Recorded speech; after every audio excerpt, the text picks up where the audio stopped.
thank you and welcome everybody, and thank you for joining our Be Women Solutions weekly webinar to connect, to learn exactly what is important to us in the midst of this kind of very challenging times.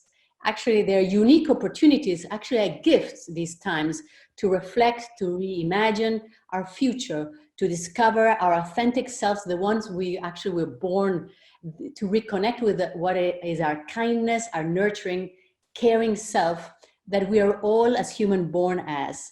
So also we are here to understand where we're going to go work-wise, professionally, but most important as global citizens, what do we stand for?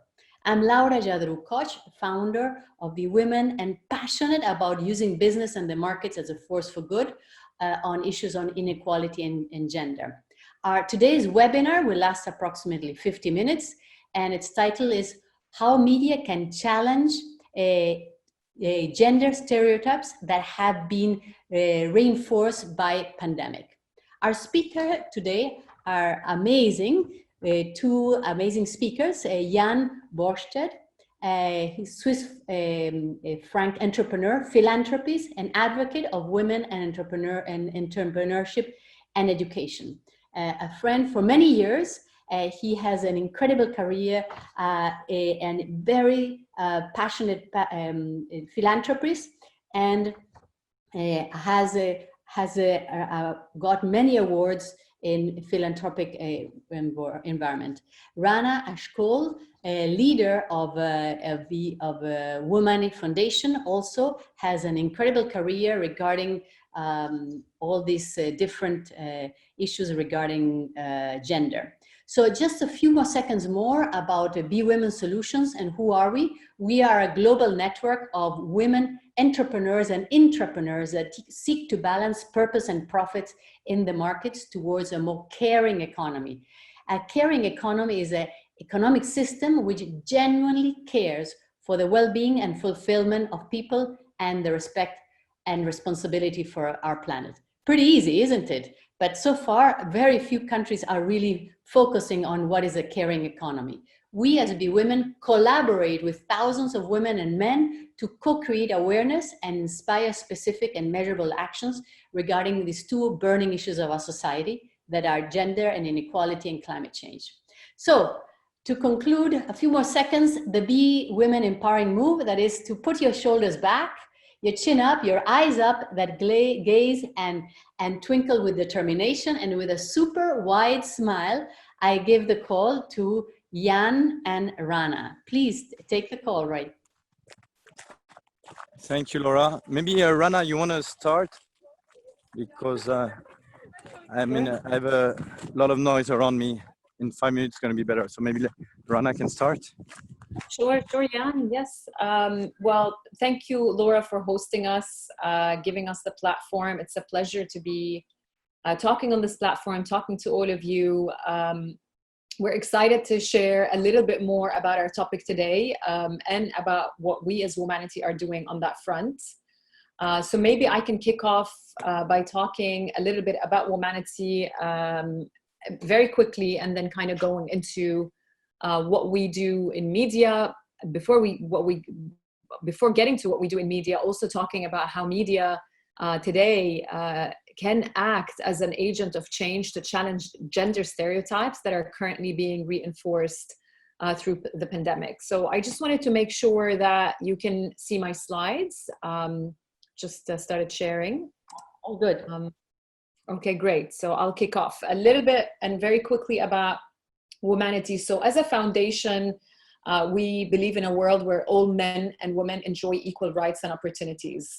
As Laura mentioned, briefly, we are a Geneva-based foundation created and founded by Yann, who's with us on the call today, in 2005. We've really worked towards creating a more inclusive society. We try to work on accelerating gender equality through a range of innovative investments that we do. And I'll give you a little bit of an intro about these programs and the initiatives that we do to try and build these inclusive societies and to try and accelerate gender equality. So we celebrate, obviously, our 15-year anniversary this year. We have to date invested around 11.8 million in our projects that are fully dedicated to achieving a more gender equal world. And we have reached around 27.6 million people across all the geographies that our programs operate in. Our approach is really very simple. We come across an idea, we believe in an idea, we believe that it would work as an idea towards accelerating gender equality. We adopt that idea and test it, and then we basically scale it and build it with others. So together with our initial of pushing forward these programs and these ideas, we test them and launch them, but we also are very big on collaborating with other players in the ecosystem to try and grow the impact and the scale of the projects that we do. Our programs, in a very quick overview, we have our Girls Can Code program, which is our program in Afghanistan. So we have been in Afghanistan for quite long years now. And in 2016, we also launched our Girls Can Code program in Afghanistan that is primarily focused at teaching coding skills and computer literacy to Afghan girls.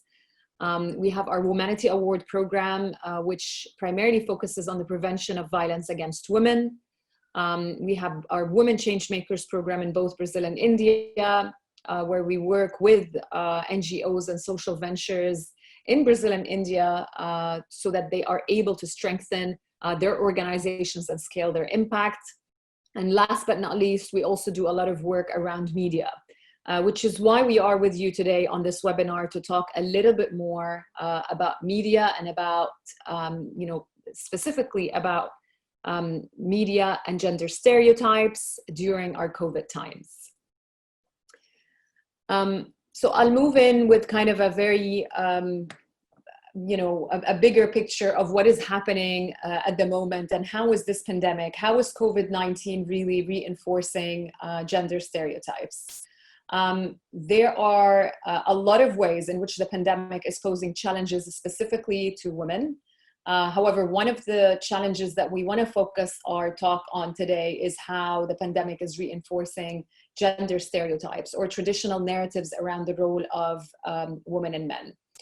First and foremost, the big part or the big stereotype that the pandemic is reinforcing is around housework and childcare.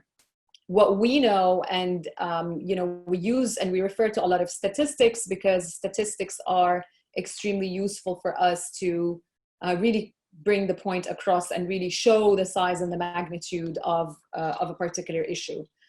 We know that even pre-pandemic, so even before the pandemic hit us, women as mothers or women obviously with children still carry out double the amount of childcare compared to fathers. This data is obviously according to NatSen, and NatSen is the biggest social research network in the UK. They conducted an analysis in 2015 where they found out that women actually still spend about 2 to 3 times more than men on childcare and on housework. And then when both parents are working full-time, the rate is still at about double. So women that are in dual working households are still spending about double the amount of time on childcare compared to fathers.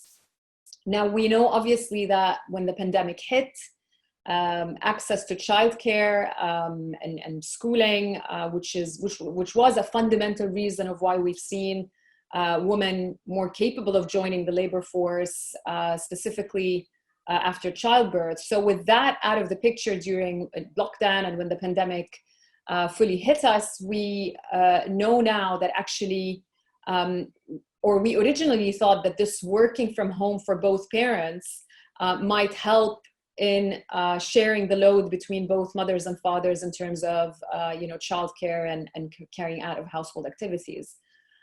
However, that is not the case. So surprisingly, studies have found out that working from home or flexible working arrangements is actually leading to a more traditional division of labor. And what we mean by that is that basically studies have shown that flexible working hours flexible working from home is actually putting men and women back into their kind of traditional gender roles, where women are assuming more of the responsibility of child and house care, and men are actually taking on more work with their jobs or with their companies. There are many studies that have pointed out to this kind of surprising phenomena. One of them that I would like to point out is a German study by the Hans Buckler Foundation in Germany that looked at flexible working conditions and how flexible working conditions, and particularly working from home, affect men and women with children differently. What they found out that actually working from home contributes to men putting in about 4 extra hours of overtime work with their companies and on their jobs, while women with children are putting on about 3 extra hours of work around childcare and household activities. So there is this huge phenomena that is now even more concrete to us, or more visible to us during the pandemic, that actually working from home is leading to even a more gendered and a more traditional division of labor. So that's kind of like the first point on how the pandemic is really reinforcing these gender stereotypes and these traditional ways of looking at the role of men and women. Another front, obviously, that has come across is homeschooling. We also know that with schools being shut down, with more children being schooled at home by their parents, that this is actually creating also quite a challenge for women. What we have learned as well during a very recent study, this was March of 2020, and this was a study that was conducted across 20,000 people across the US, the UK, and Germany, that during the COVID-19, women have been having a larger portion, or taking responsibility over a larger portion of homeschooling than men, even at similar income levels. So you can see there's a graph there that we put in there, the daily hours that are spent on homeschoolings when the parents are working from home divided by men and women. And you can see that actually the amount of hours that women are spending on homeschooling the children is significantly more, specifically as the income climbs up, which is quite a surprising phenomena as well. So this means that as women and men are earning more, so they are in a higher income bracket, the women are actually taking a bigger load of spending more time on homeschooling their children.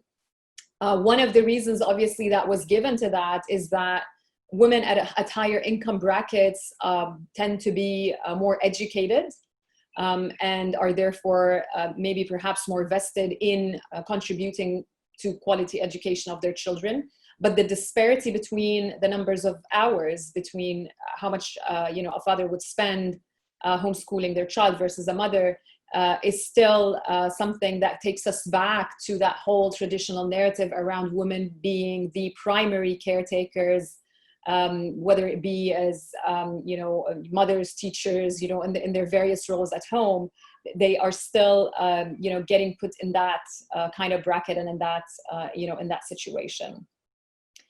The third big way, obviously, that we know of how the pandemic has affected women specifically, and how it has reinforced their position as primary caretakers and what I call primary warriors, as in like people who worry, is what we call the mental load.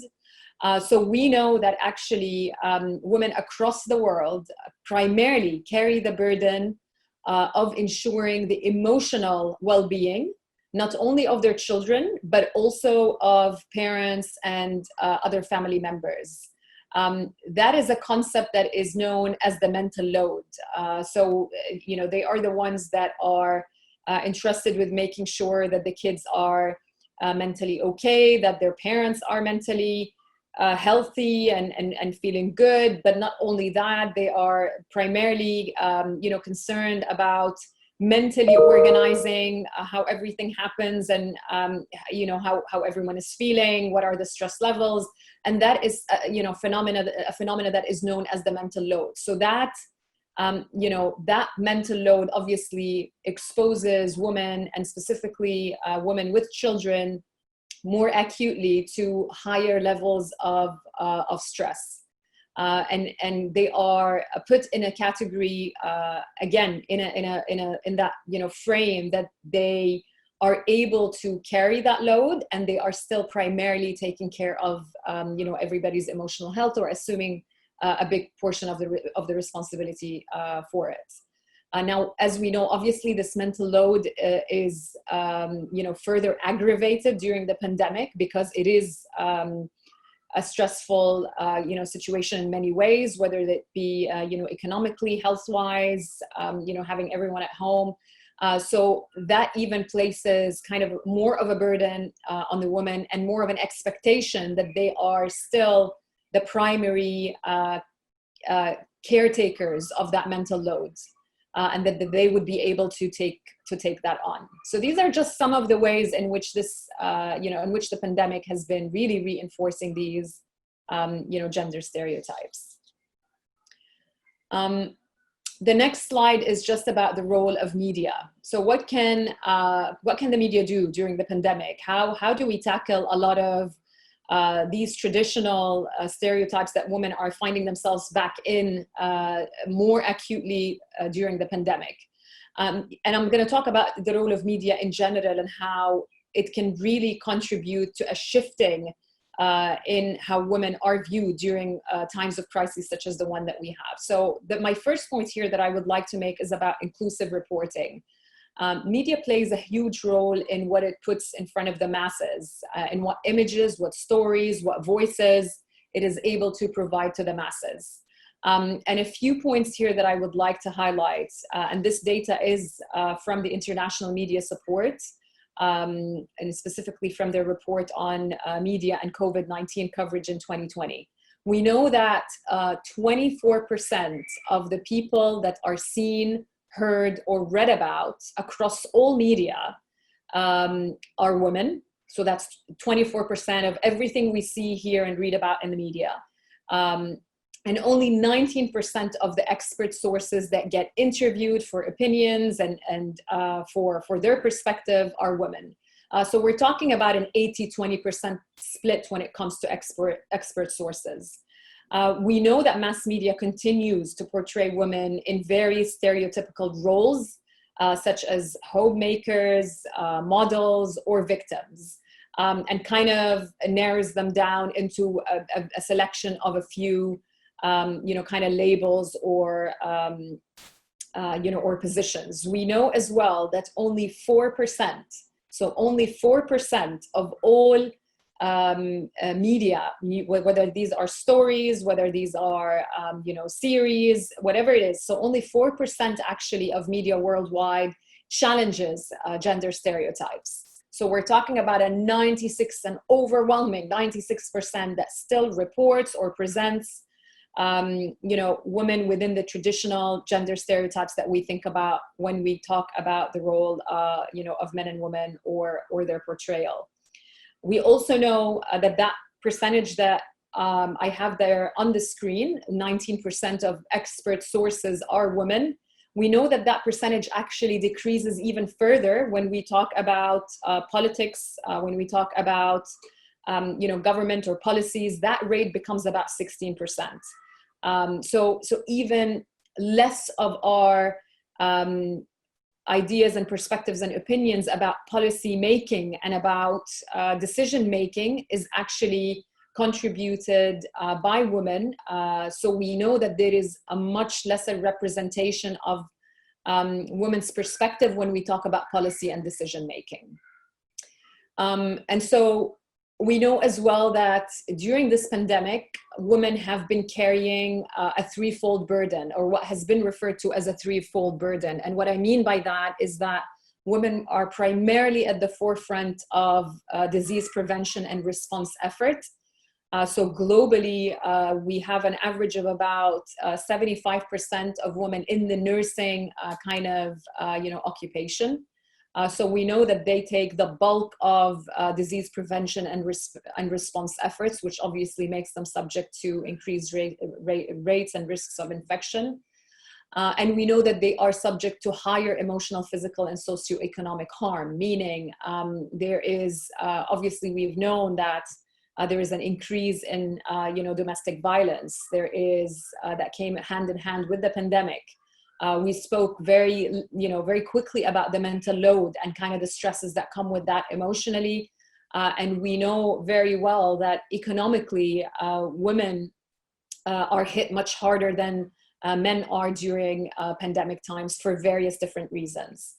So we know that there is a compounded effect on women during times, of crises such as the one we are going through.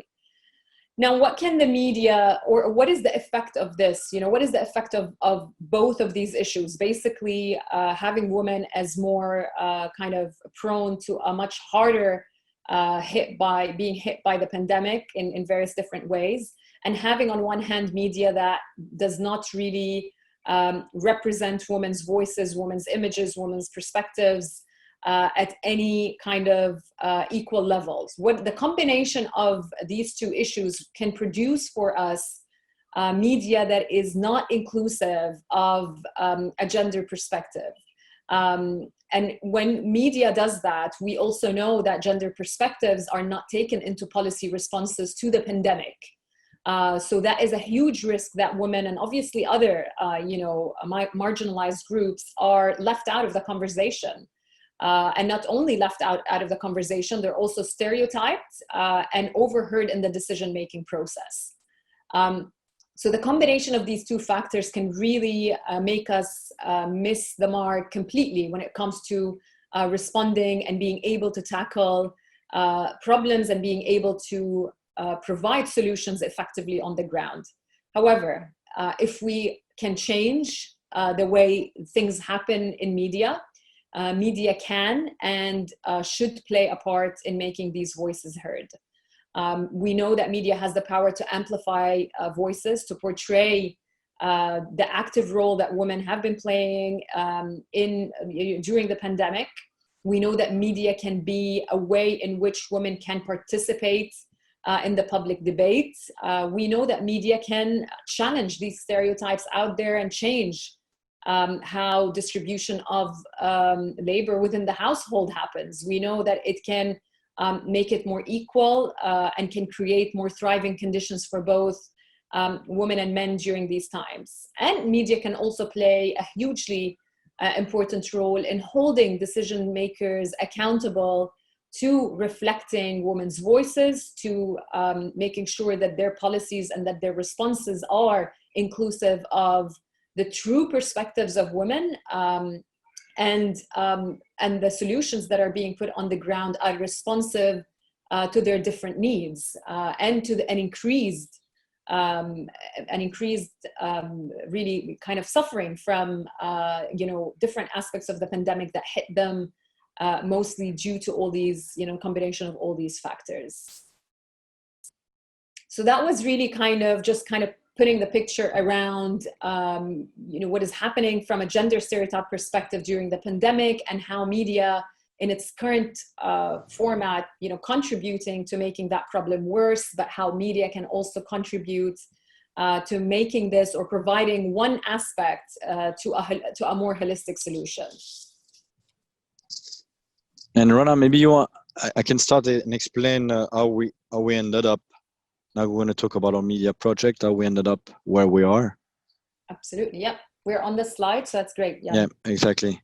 So, we're going to explain to you what we're doing in terms of social media, in terms of challenging gender stereotypes. But this year is going to be the 10-year anniversary where we launched the first radio station for women in the Middle East.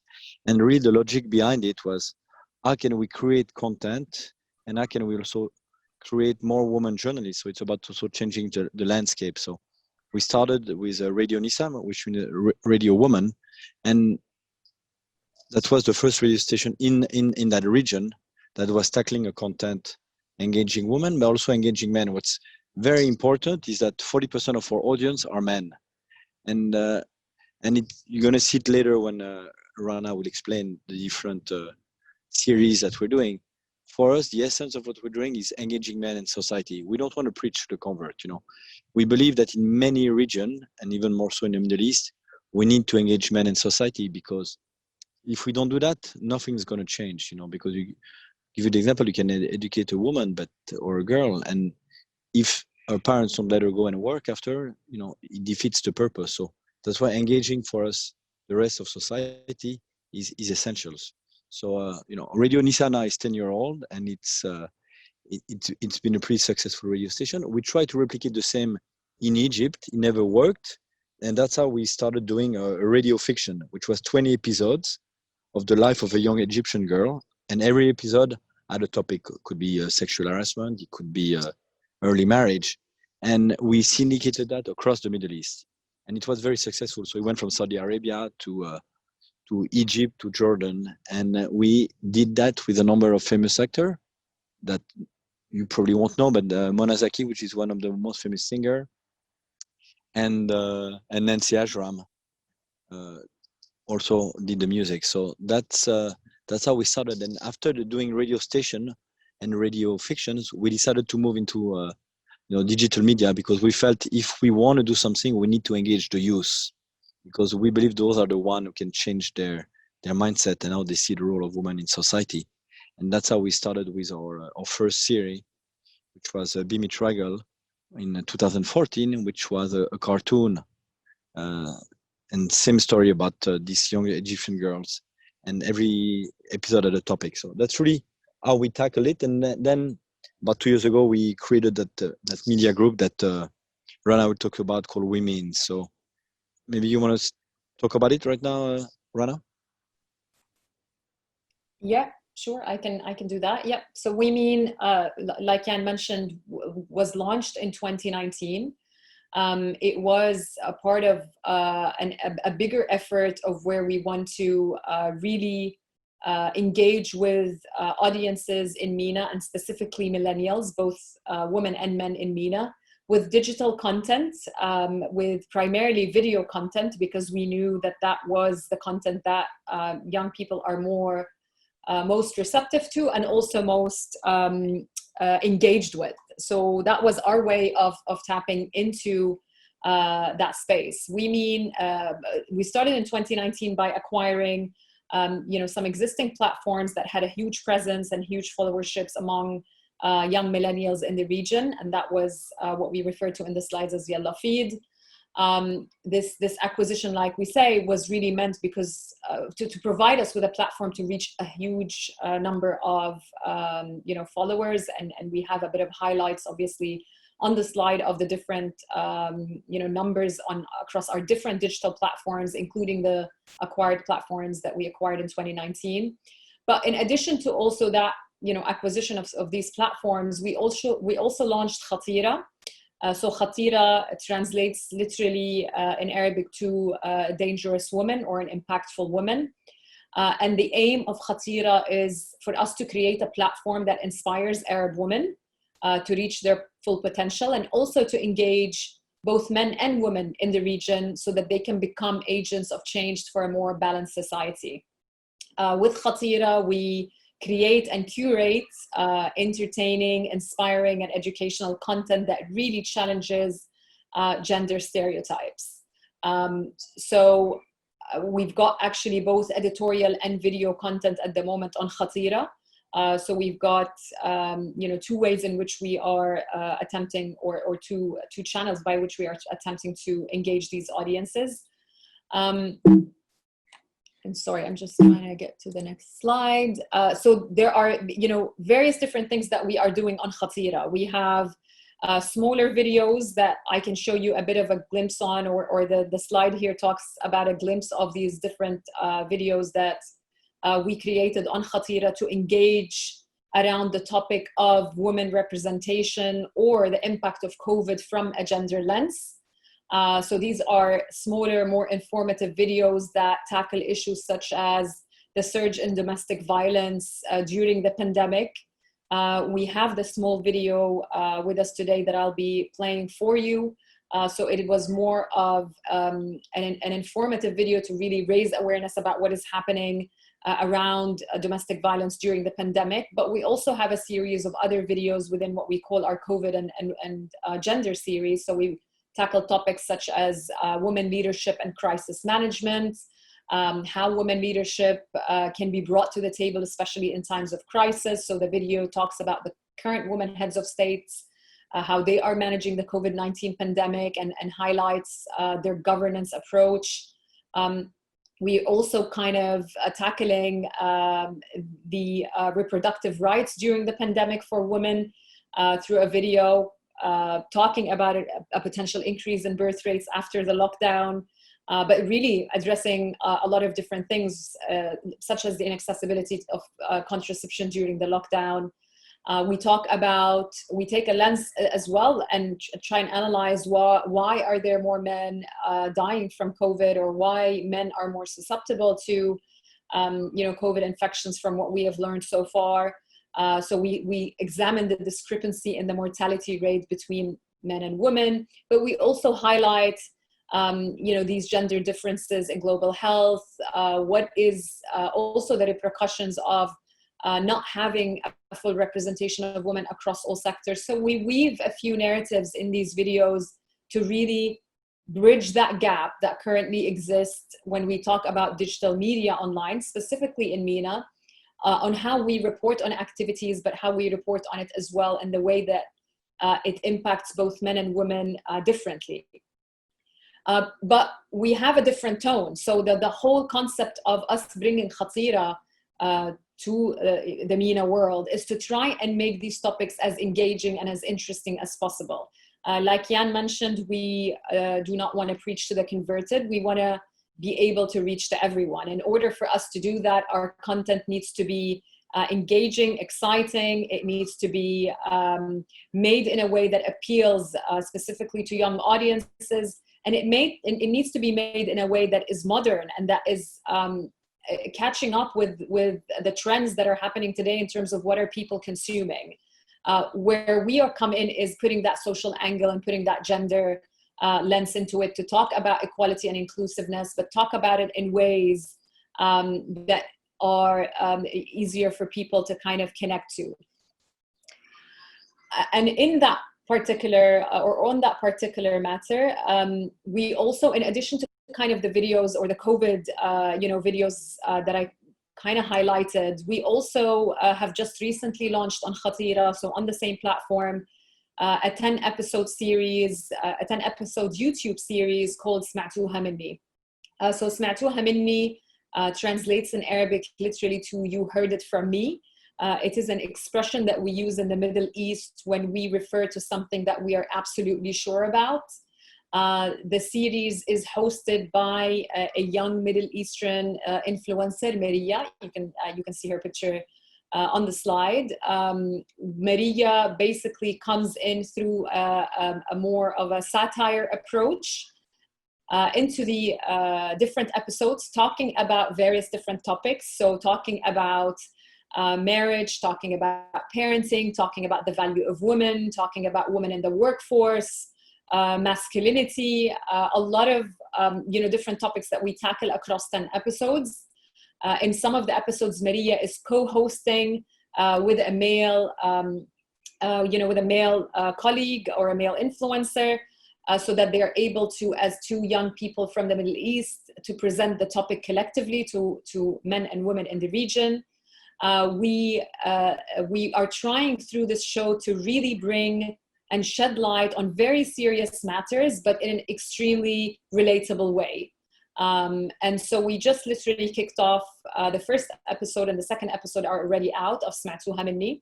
So we're at week 3, of us launching the show in MENA. Throughout all of the videos that we are doing on KHATEERA, whether these are the COVID videos, whether this is سمعتوها مني, we are trying really to break the stereotypes that are extremely prevalent in media today. We are trying to put also more faces that are calling for inclusive societies, whether men and women, such as Maria, such as Mo, who've co-hosted a few of the episodes with her, to really kind of also break that pattern of having solely and exclusively male images and male reporting, but to actually bring a more inclusive approach from both men and women on some of our shows, but that are talking towards more inclusive and more diverse voices to be heard on such platforms. I don't know, Yann, if you want to add something else as well, because we're slotted in to just show the videos next. No, I think it's the video will give you a better everyone a better idea of how we do things. So I think let's go and play the video. Perfect. Yeah. So I'll just reshare so we can look at some of these videos again. Just give me a second. So we'll start with the video, which is the second episode from our Sma'tuha Minni series, which talks about women and health in particular. But it gives you a flavor of how we are really trying to tackle some of these, prevalent stereotypes today.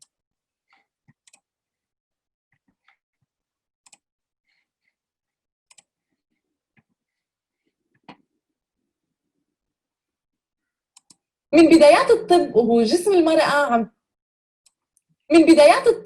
جسم المرأة عم بيعتبر ماكينة للإنجاب، فركزوا على الجهاز التناسلي باعتباره الفرق الوحيد بين جسم المرأة والرجل، وكل إشي ما فهموه عن جسم المرأة اعتبروه غامض. فأفلاطون حكى إنه الرحم هو أشبه بحيوان مفترس بيتجول بجسم المرأة وبيمتص منها القوة.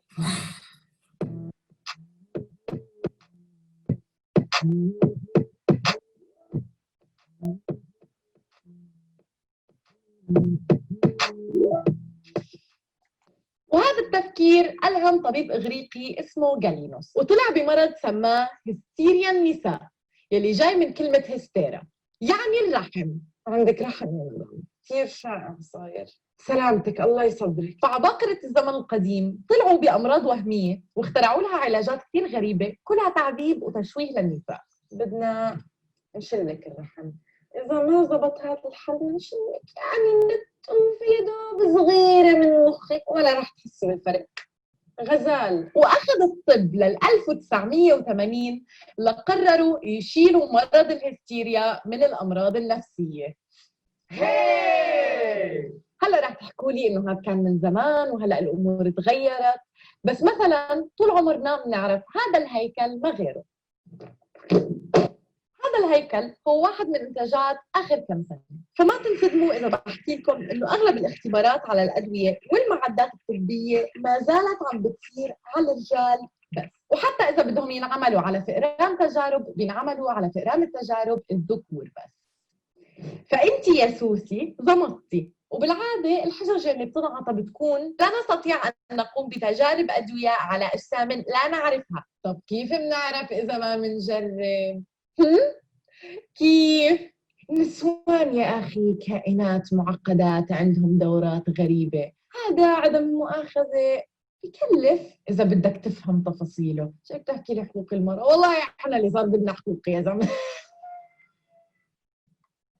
يعني صحيح إنه صحة النساء مهمة، بس مش للدرجة دي. لا تكتمل المرأة إلا بالإنجاب. ثم أدراكم أن هذه التجارب لن تضر بالجنين المستقبلي. ها؟ بس هل عمركم فكرتوا إنه إذا المرأة أخذت هاي الأدوية يلي مش مجربة على أجساد النساء ممكن ما تعيش لتفرح بمولود؟ So I just wanted to check in. Obviously, the episode is about 6 minutes long, and be more than happy to share as well a little bit more, or share the links with you to the actual episodes, post the webinar. But I just wanted to kind of give you a quick flavor of how that looked like, and maybe just conscious of timing here, maybe also open it up for some questions.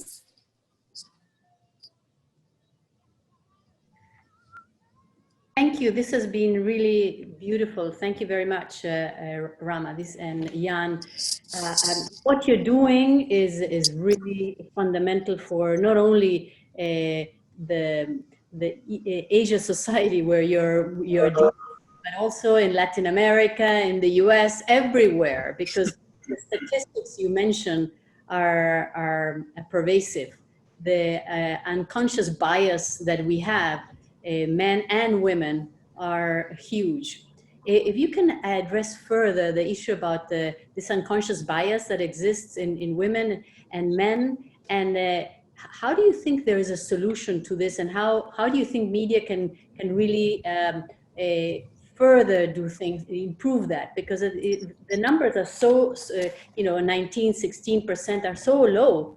I mean, why has this not changed in the last 10, 15 years? I mean, I can give you an example. I was in Zurich right now, and I was with the CFO of the largest Swiss media group. There are actually 19 countries. And first of all, she's a woman and she's a CFO, and she told me it's the first time ever in that company that they have a woman CFO. And what they've been trying to do is now they've created a pool of experts for every topic. So those guys are the largest media players in Switzerland. So now when they're going to go and interview somebody on a certain topic, there needs to be as many women as men, but they needed to create a pool of experts because people tend to go to the usual suspect. So that's, one way of trying to change the way we portray and who is an expert, for example, is by creating that pool of experts. And you will see that maybe there is not as many women as men right now, but it is changing. It's changing fast. But we need to actually to create those databases where people can have access and understand that, there are experts from both sides. So that's one example. Maybe Rana, you want to give another one?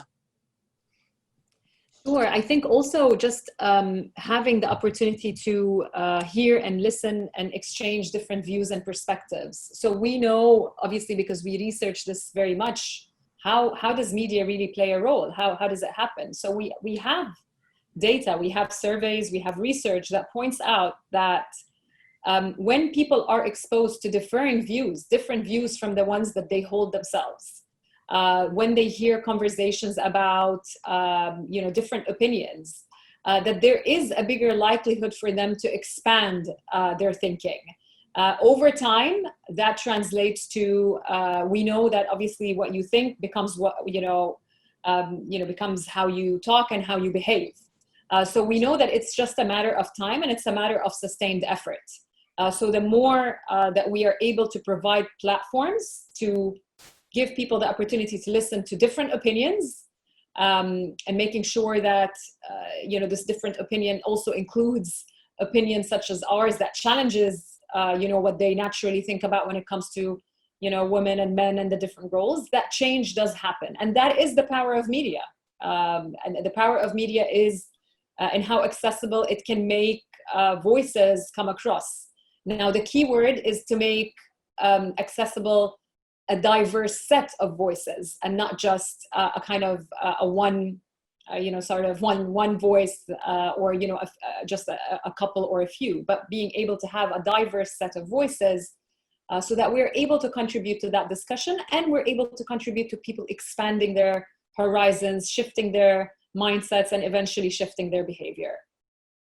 Thank you. That's really very interesting, because it follows through with the change that has happened in the last 6-7 years, where countries have legally adopted that there should be at least 30% women in boards or in certain managerial situation or in governments.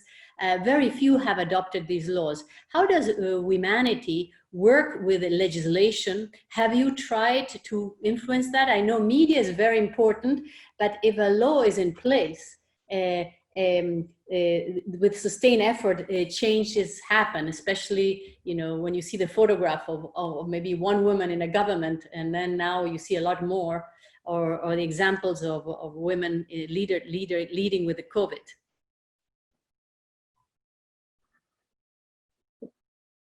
Sure. I mean, Yann, sorry, do you want to address that? I can see you, but I'm not sure. Yeah, we're not a technically we're not a lobbying organization, so our goal, is not to challenge those laws. But what we try to do, I give you an example. We're working on a program in India now about asset and land right. In India, you may know that if your husband die, all the assets of the family go to another male in the family. So they've been trying to change the law, but they haven't changed the mentality. So, I agree with you that it's important to change the laws, but in some places you change the law is not enough, because if you don't change the way people think about it, the laws won't be necessary, won't be enough. So in India, one of the things we're working on is how can you, work, yes, at the legislative level to change these asset land right laws, but also how you change the mindset of people for them to understand what is the benefits to society, what is the benefit to them in general. So that's one example. In the Middle East, we haven't worked on really trying to change any laws, at least for now. Rana, you want to? No, this Rama, you want to mention something? No, I'm good. Thank you. That was. And this comes to mind. Culture. There's a saying that says culture eats a strategy for lunch in corporations. And I know that you have, as a Womanity, done a lot of work also in corporations, because if you don't change the culture in a corporation, where more than 50, a lot of women are now working, and you are actually doing a few initiatives on that. Can you tell us about that and what you're doing and how you're doing and your impact so far? Rana, you want to go? Sure. Laura, I just wanted to clarify. So you're referring to which programs exactly? I didn't catch that completely. Oh, the videos you're doing about work harassment and that are really great. Those kind of you're creating a change in culture with your videos. And so wondering where you're going with that message, what is your vision, and where have you impacting?